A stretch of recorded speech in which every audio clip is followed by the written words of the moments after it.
What would happen if tonight at the stroke of midnight the financial resources of your business totally disappeared? Think about that one. Do you have enough passive income not tied to your business to support your present lifestyle? That's a provoking and terrifying question because when it happened to Linda McKissack, she and her husband Jim didn't have any passive income. Today they do. That's what Linda's message is all about. As an author, coach, trainer, speaker, and business owner, she teaches successful entrepreneurs the power of leverage and passive income. She runs 5 successful businesses that have created $4 million in passive income annually. Linda's title is Take Hold of Your Financial Future. Please welcome Linda McKissack. Thank you.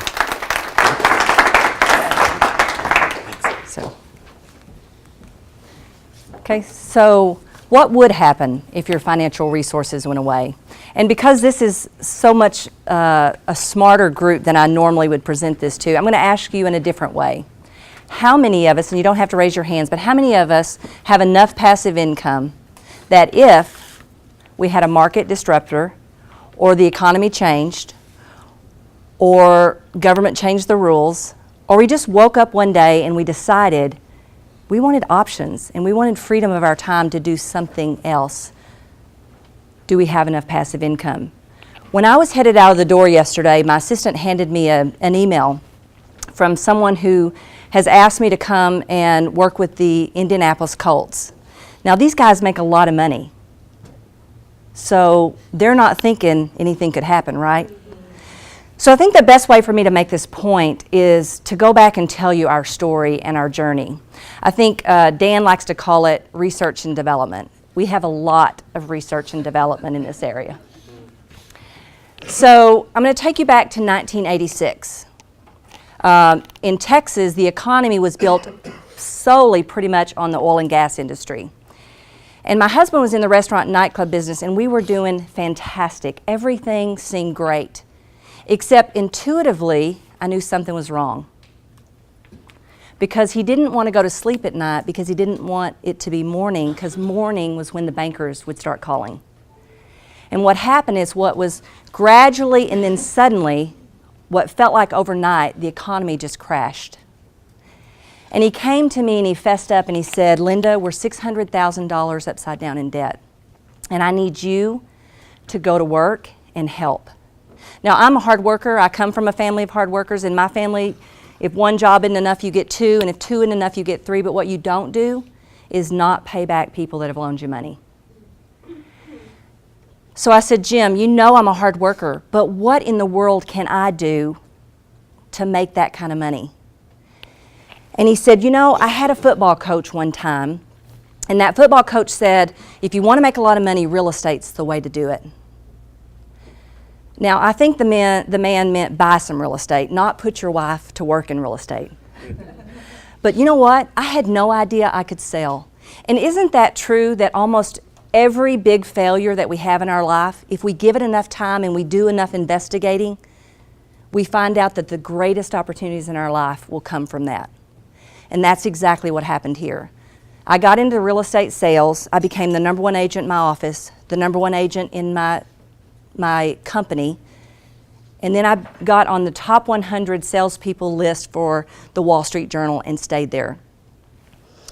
So we ask ourselves, how do we not ever get in this situation again? Because that was not fun. And so what we did was we said, let's read books. So how many of you have read the book Cash Flow Quadrant? One of our most powerful paradigm shifts came from this book. And in the book, Robert says 95% of the people get their money from the left side of the quadrant. And that is being an employee or self-employed. And we were right in the middle of being self-employed people. And 5%, the wealthy, actually get their money from the right side, which means they own businesses, which are people making you money, or investments, which are assets making you money. So we begin to say, well, let's look at the statistics on this.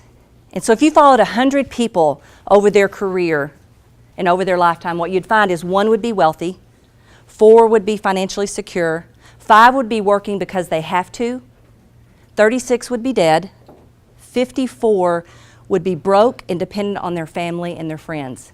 Now, probably some of us in this room have some of those family and friends that are going to need us to be able to help them because they didn't create enough or they didn't prepare for long enough. I saw this magnet not too long ago and couldn't resist it. And it says, based on my calculations, I can retire about 5 years after I die. Now, I, like Dan Sullivan, hate the word retire. So I like to think more about freedom. When can I have freedom? The statistics, and most of you, we have some great health professions in the room, and I'm sure you will attest to this, we're going to live longer. We're going to have the ability to live longer. What we don't know is, are we going to outlive the money that we make?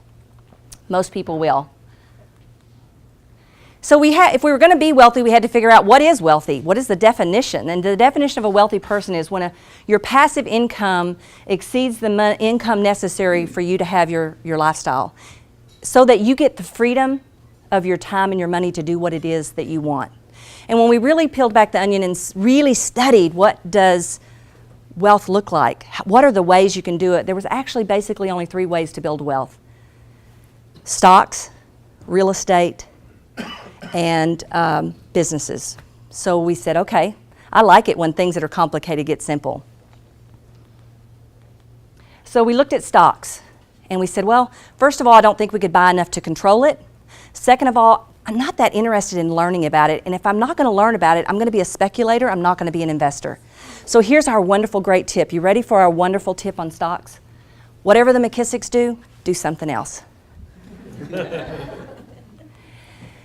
So then we looked at real estate, and we said, real estate, okay, I know how to sell real estate, I bet I could figure out how to invest in real estate.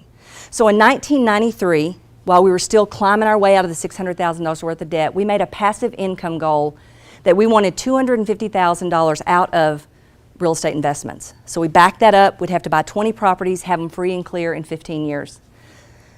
Fast forward to today, we have 112 single-family homes, 15 vacation rentals, nightly rentals, and 6 commercial properties. And we did it on a strategy that we call HOLD, how to find, buy, and rent real estate to build wealth, which we've given you a copy of here. But bottom line is this: we buy an asset that's a good deal when we buy it, someone else pays it off, and it's free and clear passive money for us someday. I love this quote that says, real estate cannot be lost or stolen or even carried away. Purchased with common sense, paid for in full, and managed with reasonable care, it's one of the safest investments in the world, and that was Roosevelt. So in 1996, we're doing real good. We have income back again. We really have a pretty good lifestyle. We decided we're going to tackle owning businesses. So we had a business cycle therapist, and he said, Linda, the true test of a business is when you can leave it for a year or two and it actually grows while you're gone. And we said, uh-oh, we basically have a job that we're walking around calling a business. And so when we really dug in and said, how do you have a business that's really more passive? The one word that we can equate to that is talent. And talent only leaves you when they think there's no more opportunity. So a couple of real big criteria on talent. Number one, they have to have really big goals, because if they're going to drive my organization, they're not going to do it for me, they're going to do it for them. Number two, they have to have a past history of success, because these people are going to win whether they're with me or they're not with me. And then my third one that I really love to find in talent is I want them to have a chip on their shoulder or something to prove to the world. Now, our way of keeping talent is we give them the right to earn an equity opportunity, and the key words there is earn. We call these people wealth determiners, and they're wealth determiners because they can actually build something, and they're so good they can actually replace you, not just support you.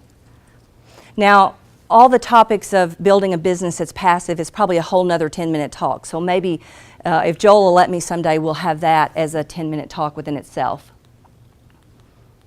Oops. So this is my family. And most of us in this room, in this country, remember 9/11, right? 9/11 was a date that forever changed our country, and it will forever change the way we think about things, right? Well, this is my family, and in September 11, 2012, our family was changed forever, and we actually really had a test of our passive income.